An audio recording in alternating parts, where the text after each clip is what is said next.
रेगिस्तान का रहस्यमय पवित्र प्याला। दो बलशाली पुरुष रेगिस्तान में भटकते भटकते एक ऐसा चमत्कारी प्याला पाते हैं जो पानी से भरा हुआ होता है। प्यास से मरने की कगार पर पहुंचा एक साथी बिना कुछ सोचे समझे उसे पीने ही वाला था कि तभी एक अनहोनी घट जाती है।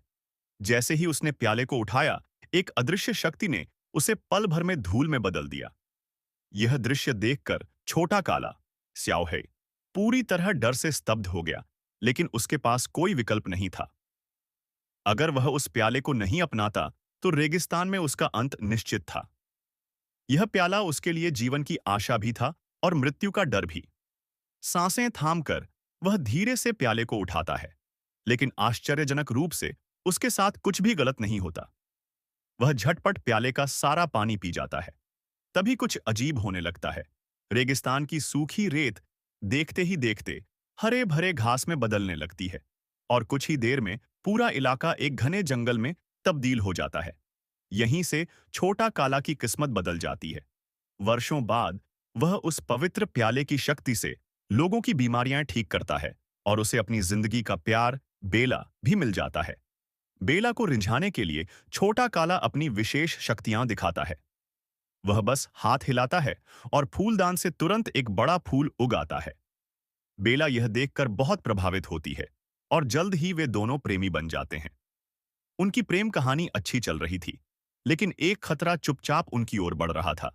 एक रहस्यमय मुखौटाधारी आदमी उन्हें नजर में रखे हुए था। उसका उद्देश्य था पवित्र प्याले को वापस लेना। छोटा काला को इस बात की भनक तक नहीं थी।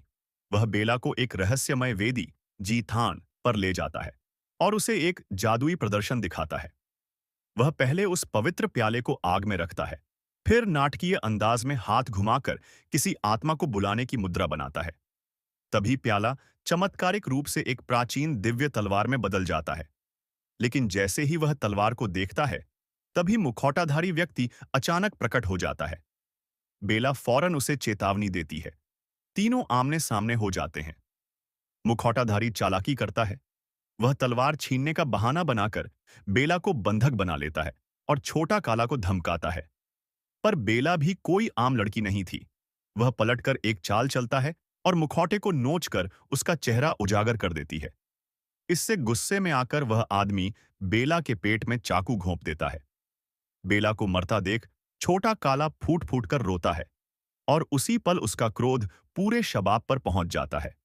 लेकिन जब मुखौटाधारी फिर से हमला करने आता है, बेला पीछे से प्रकट होती है और उसका दिल निकाल लेती है। छोटा काला हैरान रह जाता है। दरअसल वेदी पर आने से पहले बेला ने पवित्र प्याले का जीवन जल पी लिया था। वह अब